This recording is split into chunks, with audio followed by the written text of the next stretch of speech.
to forge instead, ahead. I just don't know how to deal with people. I mean, the other students. I'm talking to people and everything, so it's not that I'd be isolated or anything. I just don't know what to think about.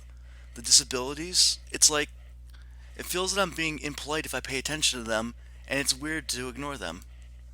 Damned if I do and damned if I don't.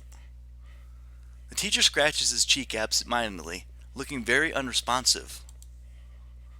These things are only an issue if you make them one. You can talk normally with someone, even if they're blind or something. Try to look behind the superficial. There's not a single student here who isn't just a normal kid behind whatever they might seem at first glance. He says the same thing Yuko did. I know they're right, but it's hard. How can you not consider, for example, Shizune's deafness, when the only way to communicate with her is to talk through Misha? Or Hanako. It's not like you can ignore her face. But I'm interrupted by the door of the classroom suddenly slamming open. Teacher! Misha crashes in, straight, hands straight in an enthusiastic greeting, her voice loud and lively enough to wake the dead from their graves. She starts towards the teacher's desk with her bouncing step, hands energetically swinging with the rhythm. Moto, visibly dismayed at the interruption, and Misha in general, slumps in his chair. Mikado. Misha stops in her tracks and looks around cluelessly, as if she's sensing from his tone that something's wrong, but has no idea what. Yes! We have talked about volume control before. Yes! But she doesn't seem to lower her voice at all, and the teacher just rubs his eyes. So what is it?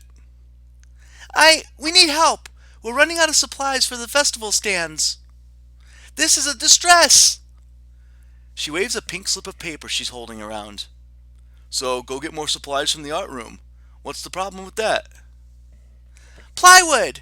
Plywood is always the problem. Last time we wanted more, there was only a little. But that time we just took it all and went with it. Now there's nothing left there. So do you know where there is some? I don't understand. How would I know? Shik-chan, the president thought that a teacher would know if there's plywood. Was she wrong? Moto looks like he's in great pain, frowning with his entire essence, and Misha doesn't get it at all. Looking at the two of them communicate is terrible. It's like looking at a man being tortured by drilling his skull open while blasting pop music at full volume at the same time. I'm afraid I have no idea if there's any plywood at the school, let alone where it would be if there was any. Ah, what should I do? Perhaps try to find Mr. Nomiya? I'm quite sure he would know where to find everything you need. You'd have to pry them from his cold dead hands, but that's a different matter. Ah, I don't have time. We are so busy. She holds up her head to both her she holds her head with both of her hands, looking as despairing as possible for a person like her. Without even noticing, she crumbles the note she's holding against her hair. Aw. I shouldn't even be fetching these things. There's so much to do and we're falling behind schedule. Moto looks at her gravely and then suddenly smiles. Smiling doesn't really fit his face. I think it'd be better if he didn't. I wonder if you could get some temporary help. He switches to staring at me focusedly, with a hard expression as if trying to say, go make some friends. I guess I could give you a hand. You can? Thanks, Hick-chan. You're really nice. She pauses, does a double take, and then points at me with her finger, yelping, Ah! And looking very puzzled. Come to think of it, what's Hick-chan doing here? Class is over. You should be having fun. We just had a little chat. Oh no! It's not detention, is it? Are you in trouble, Hick-chan? No, I'm not. Is Hick-chan in trouble, teacher? No, he's not. Moto sighs deeply, and I feel I have to help Misha to get her off the teacher's back. So, what did you need? Here's a list. I can try and find the plywood from somewhere if there's none in the art room. She offers me the note she's holding, and I take it, hesitating a bit. I said I'd help you, but this has no implications on whether I'm joining the council or not. Ah. Still, thanks, Hick-chan. Try to be quick. We're in a stall building streak now, and we must hurry, hurry, hurry. She bounces out of the classroom, leaving me and the teacher looking at each other with something that feels like a silent agreement. Well, there you have it, Nakai. You have something to do now. Please don't sound so smug. Looking at the list with the number of items ranging from paint to plywood, all written with small, neat handwriting that is undoubtedly Shizune's, I heave a sigh. I'll be going then. Waving the long list limply at the teacher, I exit to the hallway. The classroom closest to ours are designated belonging to classes 3-1 and 3-2 on the right side and 3-4 on the left side, each door looking exactly the same. Further down the corridor, with identical doors, are rooms that I didn't think were used for classes. I guess the art room is not a classroom as such. I carefully push open the furthest door and peek in. It's a classroom, but it seems rather badly kept or not in use. Am I in the right place? Desks and chairs are all around the room. A thin layer of dust settled on them. There are some easels in the corner, so at least this looks like the right place. The room is flushed in sunlight from the big windows, shadows creeping all over the desks. Specks of dust are dancing in the stagnant air, making the beams of light almost visible. Jokingly, I call into the empty room. Anybody ho? Something catches my eye, and I stop mid-sentence. Sitting on a desk is a short-haired girl, curiously wearing a boy's uniform, with a fork between her toes, a morsel of food stuck firmly to the end. This odd way of dining seems to be caused by her apparent lack of hands, but her presence here is what takes me aback even more. How did I miss her before? She's sitting in a corner very still, but I still somehow took her as part of the furnishing, or a statue at first glance. I'm not being too observant today as a whole. This girl seems to be frozen in place, staring at me with her huge eyes like a rabbit in the headlights. She's staring at me, her mouth wide open, ready to accept the fork. I'm staring at her, my mouth wide open, suddenly remembering I didn't finish my sentence, and trying to think if I should. The weird stalemate keeps us both stunned into silence, punctuated only by the wall clock ticking rhythmically. Hello. The girl stuffs the forkful in her mouth and is now staring at me expectantly while chewing. This is a bit awkward. Hello. I was told to pick up some supplies from here. For the festival stalls, I think. I didn't think there'd be someone here. There isn't. That's why I came here too. She picks up another forkful. Doesn't that mean you're here then? She raises her eyebrows as if she was suspecting my observation was false. You are pretty observant. I guess it does. But who are you? The girl is pretty straightforward, isn't she?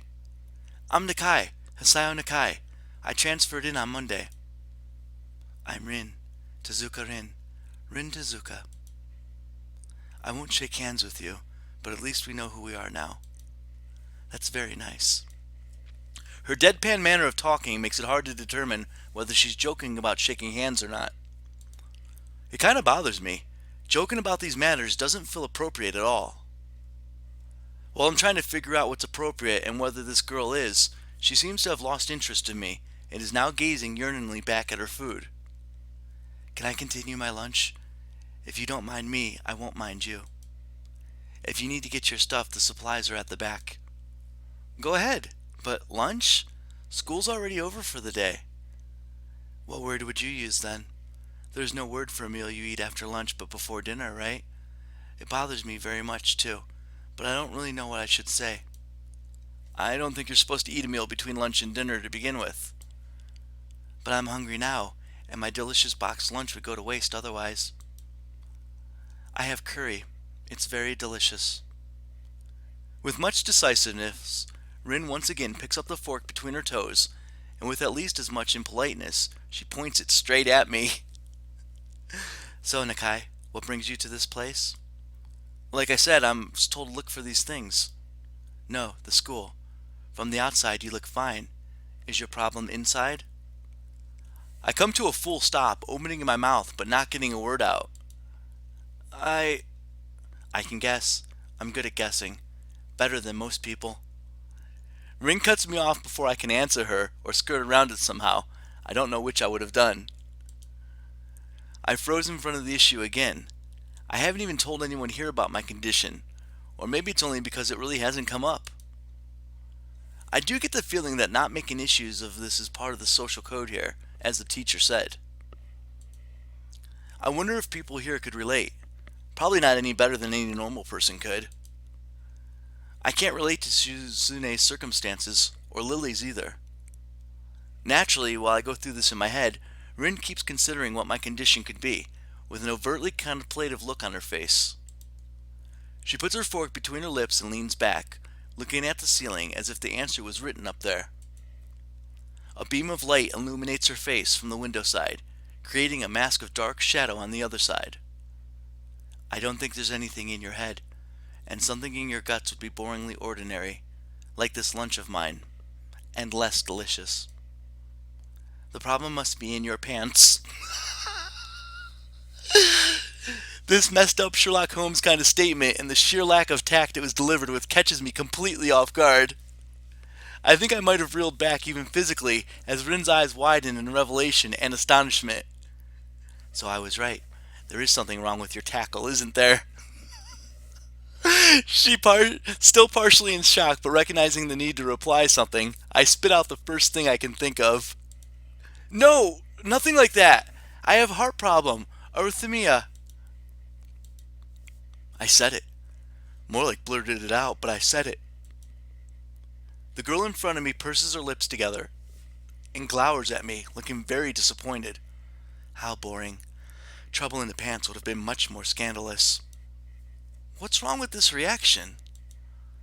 I'm sorry to let you down? I forgive you.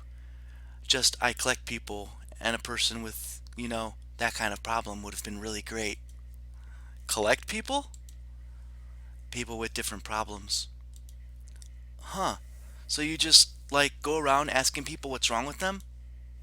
Pretty much. I see. With little left to say, Rin resumes her lunch and the conversation dies away, but I keep thinking about what was said.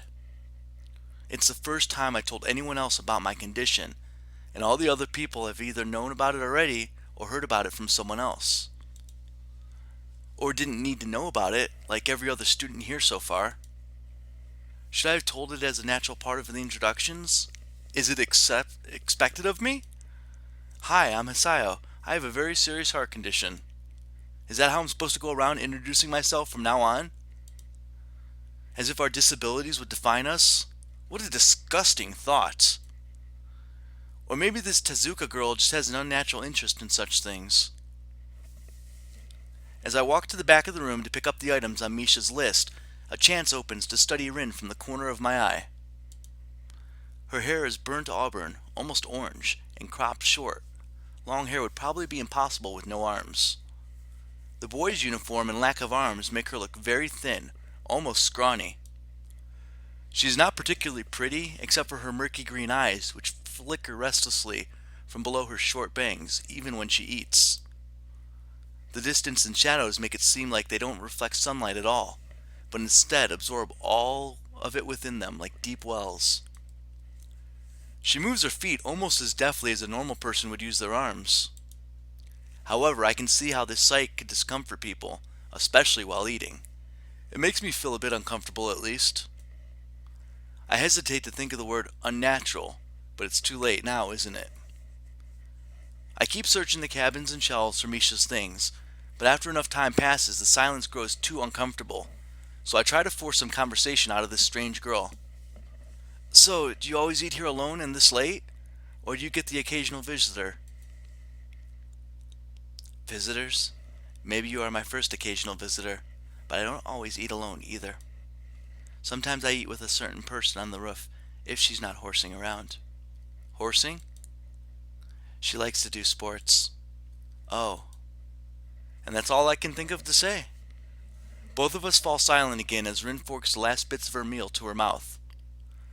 I look down at my haul and double check it with Misha's list. It seems I have everything except plywood. So I think I have all the things I need now. That's very nice for you. Don't feel obligated to stay. I was about to take a nap anyway. You need to do whatever you're going to do with that stuff anyway, right? Or perhaps you like to watch girls sleeping. Eh? I'm not sure what to make of this, but Rin